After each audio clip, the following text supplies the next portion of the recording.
TV Candidez. Aqui a cidade tem muito mais espaço. Fundação Jaime Martins. Promovendo cidadania.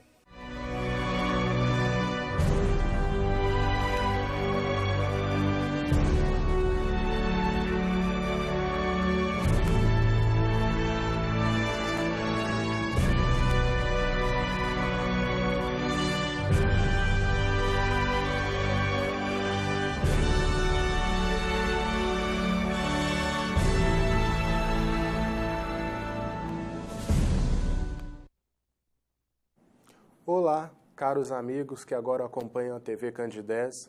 Estamos iniciando mais um programa Espírita Nova Era, uma realização da AME, Aliança Municipal Espírita de Divinópolis. E como já é de conhecimento de todos vocês, o nosso programa tem o objetivo de levar a todos as diretrizes da doutrina espírita, as respostas da vida à luz da doutrina dos espíritos codificada por Allan Kardec. Então, é sempre um momento de nós fazermos desse encontro uma verdadeira sala de aula. E no dia de hoje, nós vamos trabalhar uma temática muito chamativa e também muito palpitante para todos nós. A loucura, uma nova visão sobre a loucura. E para isso, nós convidamos o nosso companheiro de ideal espírita, que é professor universitário, presidente do Centro Espírita Irmão José Grosso, colaborador dos trabalhos voltados ao movimento espírita de Divinópolis. É com muita alegria que nós recebemos o nosso companheiro Richardson Miranda. Seja bem-vindo, Richardson. Bom dia. Nós vamos iniciar, Richardson, tocando num ponto um tanto quanto delicado nesse tema, falando sobre loucura, né? A visão espírita sobre a loucura, relacionando também com a obsessão. Nós sabemos que as religiões tradicionais, o pensamento religioso tradicional, ele sempre olha o contato com quem já se foi, o contato com espíritos, como manifestações demoníacas. Sim. Na grande parte da visão religiosa é isso. Por outro lado, a ciência oficial, principalmente as ciências voltadas à saúde mental, observam os fenômenos mediúnicos muitas vezes como fatores patológicos, como alucinação, delírio, até esquizofrenia. Como situar a mediunidade nesse fogo cruzado? Uns como manifestação demoníaca, o outro lado como sendo uma patologia, apresentando a mediunidade como um fenômeno natural, né, fruto do aperfeiçoamento dos nossos sentidos. Bom dia, Ives. Obrigado, né, pelo convite. Bom dia a todos. Na verdade, se nós formos pegar a concepção da loucura, né, baseada nas crenças religiosas, que vem a dizer que são manifestações demoníacas, nós vamos ver que de todo elas não estão erradas. Se nós buscarmos o termo, né, exato da palavra demônio, que ela vem do grego antigo, que ela vai falar né, que é um gênio. O daimon. O daimon. Então, assim, se é uma inteligência, se é um gênio, então nós somos daimons, né? Nós somos demônios, porque se refere, então, a essa capacidade que ela pode ultrapassar os liames físicos.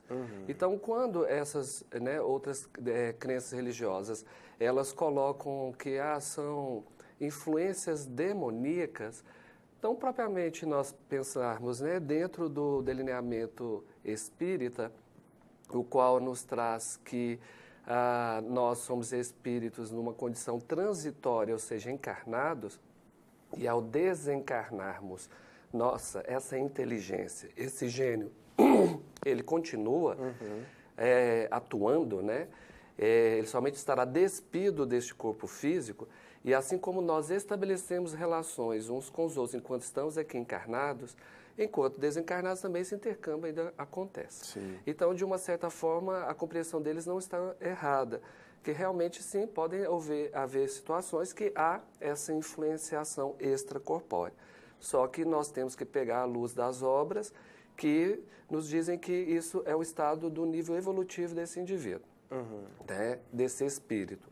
Que essa condição, então, ela não é definitiva como um ser maléfico que foi criado e condenado a essa condição. Não.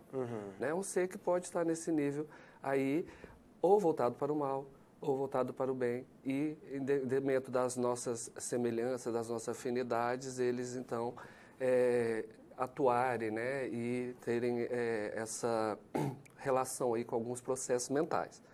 O outro ponto, quando nós falamos da medicina em si, eu já digo que já avançou bastante, porque desde 1998, a Organização Mundial de Saúde, ela muda a concepção do que é saúde. Porque anteriormente a saúde ela é entendida como um quadro de bem-estar biológico, psicológico e social, somente. A partir de 1998, eles incluem, então, falam que a saúde, né, a Organização Mundial de Saúde, o termo de saúde, então, eles vão colocar como um quadro de bem-estar biológico, psicológico, social e espiritual. E aí começam realmente a haver a compreensão de que também os problemas espirituais, eles podem interferir no andamento do nosso, né, dessa interação entre o nosso biológico, psicológico, social, e aí entra o espiritual. Aí, nesse sentido, a Classificação Internacional das Doenças, que é a CID, que a medicina utiliza para diagnosticar as doenças, né, que é um glossário padronizado, ele vai incluir, então, a partir deste momento, no seu glossário, no item F44.3, como um problema de saúde, os transes e possessão. Então, aí nós vamos ter nos registros, a própria medicina já assumindo a identidade, né, desse problema que pode acontecer. Sim. Mas aí nós temos um avanço muito grande no sentido de que vai ser colocado como transe e possessão, ou seja, o primeiro momento que aí oficialmente se reconhece que algo acontece fora do corpo físico, algo que pode interferir no biológico, na manifestação, no andamento desse corpo físico, né? Então, quando fala F44.3, aí vai trazer para a gente transe e possessão. Só que não vai colocar mais como uma doença mental, mas um outro estado. Né, vai ser desassociada. E o mais bacana é que quando nós vamos olhar esse diagnóstico, ele vai ser colocado como um estado de perda transitória da identidade, porém mantendo a consciência do ambiente. Sim. É o que é a mediunidade. Que é a mediunidade. Então, nós vemos que já houve uma aproximação, porque antes a medicina, ela seguia numa linha, né, e a questão espiritual na outra. E nós sabemos que uma não desassocia-se da outra. Elas se complementam. O que fazia essa separação talvez fosse o materialismo da ciência, porque a ciência em si não é materialismo. Né? Então, nós já ocorreram essas aproximações que nós vemos que está caminhando, então, para ver essa fusão. Então, a partir de 1998, quando a própria Organização Mundial da Saúde, ela fala, olha, não, a saúde, então, ela tem que ser incluída também as questões espirituais. Né? E aí eu acho interessante também que tem o DSM-4, né, que é o Manual Estatístico das Doenças Mentais da Associação Americana de Psiquiatria, que ela começa a colocar também, assim, que não pode ser colocado como patológico, né, de perda temporária da identidade do indivíduo, né, mas que há a manutenção da consciência e do ambiente associados a cultos e eventos religiosos. Sim. Isso não pode ser tido como doença mais. Então a gente começa a ter uma despatologização da questão mediúnica. Né? Então nós avançamos. Então acho assim, o fogo cruzado aí até, acho que ela vai já abandando. Dando uma amenizada. Até o próprio termo loucura parece que não se usa mais, né? Já ficou um pouco pejorativo, né? Esses termos, né?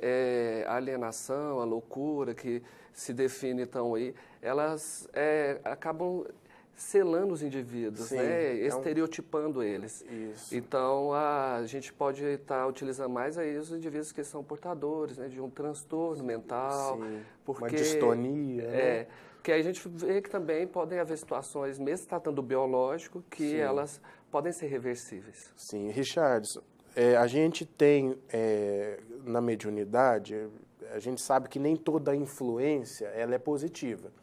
Daí surgem as obsessões espirituais, que não são necessariamente doenças mentais, problemas psíquicos, né? Apesar de poderem se relacionar. Você poderia esclarecer um pouco a gente sobre isso? Porque uma coisa é o sujeito que ele tem um problema patológico a nível psíquico, outra coisa é um doente mental, outra coisa é a pessoa passando por um estado de transição da obsessão, né? Que na verdade é transitório.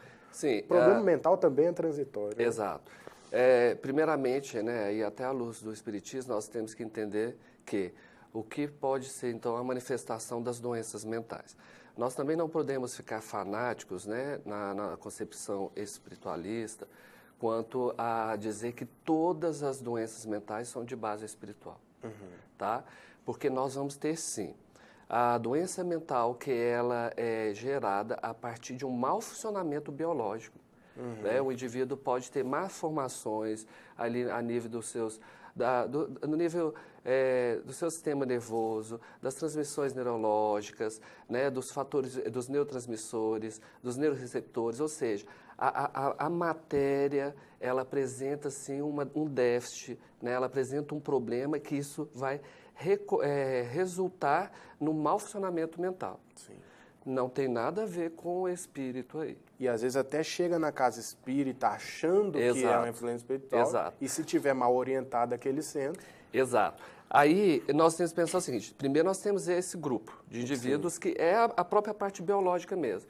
Às vezes, né, pode estar associada a problemas da gestação, de malformação do bebê, várias outras questões de doenças, né, que foram acometidas, que afetaram o nível neurológico, biológico e que vão resultar nesse mau funcionamento psíquico. É uma das bases. E aí nós vamos ver a outra que, sim, temos indivíduos que podem padecer de quadros obsessivos, né, de influências espirituais que perturbam o funcionamento da matéria. Sim. Tá? E aí nós vamos começar a desassociar esses grupos. E temos um terceiro grupo, que são os indivíduos que têm um problema biológico, né, que afeta a matéria, e isso ela vai funcionar com uma certa dificuldade, com uma certa deficiência, que resulta no mau funcionamento mental, e além disso, associado ainda tem uma influência espiritual. Porque a vibração, o nível energético, Exatamente. Né, a sintonia. Então nós temos esses três grupos. Sim. E aí a gente aprofundando ainda mais, né, na doutrina espírita, nós vamos até entender algumas questões à luz das questões reencarnacionistas, que são até esse indivíduo que pode ter um problema biológico que leva a um mau funcionamento mental, isso pode ser resultado, sim, de reencarnações passadas, que os desvios, os erros que esse indivíduo incorreu, podem ter afetado o seu perispírito e, ao reencarnar, esse perispírito com essa mácula espiritual, sim, faz com que a própria matéria ela se forme já com essas deficiências materiais. Ah, sim. Né? Olha que interessante. Até para a questão biológica em si, a doutrina espírita nos traz essas explicações. E já não, tem o outro indivíduo que não tem os problemas biológicos, mas, ora, ele apresenta uma perturbação mental em detrimento de influências exteriores, que podem ser os casos das mediunidades, né, em desequilíbrio, sim, que o indivíduo não tem a percepção, que não tem a educação mediúnica, tudo. Mas o Espiritismo, então, vem a explicar e a dizer, nós, então, temos os casos que vão ser trabalhados com a medicina que vai tratar, sim, que já né? atingiu Porque é a biológico, né? Então temos que ter a medicina terrena trabalhando. Aham. Temos os casos, então, que aí nós podemos falar da medicina espiritual trabalhando. Então, o ideal é que sejam associados, né? Um tratamento não dispensa o outro, não, né? Um não dispensa o outro, os dois se complementam. E agora é um ponto fundamental, porque às vezes na casa espírita, o dirigente, ó, aquele que vai receber a pessoa com alguma perturbação, ele tem que ter um discernimento muito grande para poder fazer não um diagnóstico assim preciso, mas para ter aquela visão pautada no bom senso, para não jogar tudo para o lado espiritual, né? E para poder estar fazendo uma identificação do problema mais exato, a fim de que muitas vezes não incorra em erro de estar chamando um problema para si que você não vai ter meios de resolvê-lo, né? Pode sim atenuá-los, porque o tratamento espiritual ele sempre soma, já que o problema mental e a obsessão sempre estão, de certa forma, vinculados. Mas o tratamento espiritual não dispensa um tratamento médico. Não, porque nós temos que pensar que quem trata a matéria é a medicina terrena. Sim. Ela que vai utilizar dos recursos, que é a própria, né, inteligência, que é um estado aí de um nosso, né, nível evolutivo que nos permite hoje utilizar das próprias substâncias que a natureza nos traz para dar uma adequação, né, através da psicofarmacologia ao funcionamento do corpo físico. Nós temos que trabalhar nessa esfera. Sim. E associado a ela também nós temos que trabalhar a esfera espiritual. Então temos que, né, saber que uma coisa complementa a outra. Sim. E que as casas espíritas elas têm a missão de acolher, né, de cuidar, mas elas não podem, é o que eu disse anteriormente, entrarem nesse fanatismo espiritual. Sim. Né, achar que tudo é de base espiritual, que não é. Sim. Né? Nós temos sim os casos que envolvem a matéria, então nós precisamos dos recursos que tratam a matéria. Que tratam a matéria. E você já meio que respondeu para a gente uma próxima pergunta que ia mais ou menos nessa direção, que você, quando você se refere a um passado, a ser espiado nessa existência, que muitas vezes traz predisposições genéticas, até mesmo genética, a desenvolver determinados problemas, eu gostaria de um esclarecimento nesse sentido, porque às vezes o problema mental e a obsessão espiritual, elas podem ser de origem expiatórias, ou seja, o indivíduo ele já reencarna com aquela predisposição. Mas podem também ser, vamos dizer assim, construídas no hoje pelo indivíduo. Ele pode correr atrás a partir de agora em construir uma obsessão espiritual ou vir a construir um problema mental grave? Sim, primeiramente nós temos que entender, né, que o processo de auto-obsessão, sim, né, aquilo que eu gero, aquilo que eu faço para mim mesmo.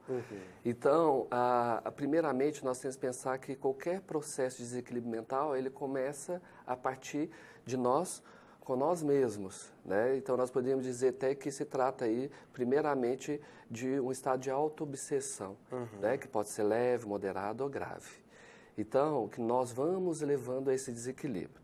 E a outra questão é pensarmos que mesmo que haja um processo obsessivo, ou seja, a influência, né, de uma inteligência exterior, ou seja, de um espírito, né, que possa estar ali atuando sobre mim, que pode ser encarnado ou desencarnado, sim, né, porque nós sabemos que eu posso obsediar o encarnado, ou o encarnado pode me obsediar, ou eu posso obsediar um desencarnado, ou um desencarnado me obsediar. Isso só acontece porque eu tenho campo para isso, né? Porque nós ficamos muito nessa questão de temos como bode expiatória os processos obsessivos para os nossos problemas. sim. Então, nós temos que lembrar que os processos obsessivos eles ocorrem somente quando eu tenho campo para aquilo. São oportunistas, na verdade. Semelhante atrai semelhante. Sim. Não é? Então, sim. O adoecimento mental, nós temos que sempre refletir que ele, primariamente, ele começa conosco mesmo. Ou seja, num processo de auto-obsessão de nós com nós mesmos. Aí sim, nós temos que ver como que andam os nossos pensamentos, né? Como que anda a nossa saúde mental neste momento. Porque sim, nós podemos ter questões agora que são ainda resultados de decisões, de condutas passadas. Mas nós não podemos esquecer que o amanhã será o resultado das nossas decisões, das nossas condutas hoje, né? Então, nós temos sempre que fazer esse balanço. O que eu estou proporcionando, o que eu estou entrando em desequilíbrio que vá fazer com que dê este campo para terem essas interações. É um plantio, né? Exatamente. E eu começar a ter essa responsabilização, né? E aí eu até falo sempre assim, que nós vemos aí, depressão, excesso de passado, estresse, excesso de presente, ansiedade, excesso de futuro, né? Então são as bases para o desequilíbrio mental. Sim. Né? Então, assim, sim, é muito importante. A gente até fala muito, né, nos trabalhos da Casa Espírita que, olha, se nós estamos resgatando, se nós estamos passando por provas, expiações agora, ótimo, vamos, né, encarar, abraçar isso aí com afinco. Só que nós vamos lembrar que, ao mesmo tempo que nós estamos colhendo os frutos de ontem, nós temos que começar a plantar hoje bons frutos para colher amanhã. Senão, nunca a tempestade termina. Né? E nós vamos dando a continuidade aí. Amassando barro, como se diz no popular. Richardson, existem hospitais assim voltados ao tratamento tanto espiritual como também físico? Porque o hospital de tratamento espiritual é o centro espírita, né? É o principal. Sim. Nós já temos, sim, nós temos uma grande referência que é o Hospital André Luiz, em Belo Horizonte, bem próximo nosso aqui, né? Sim. Que ele trabalha nesse sentido, né? Sim. Que nós falamos, que é trabalhar a parte biológica, né? Essas interferências que podem ocorrer e associar também a parte espiritual. Então, nós temos trabalhos belíssimos já, né, na esfera médica, que já estão avançando aí.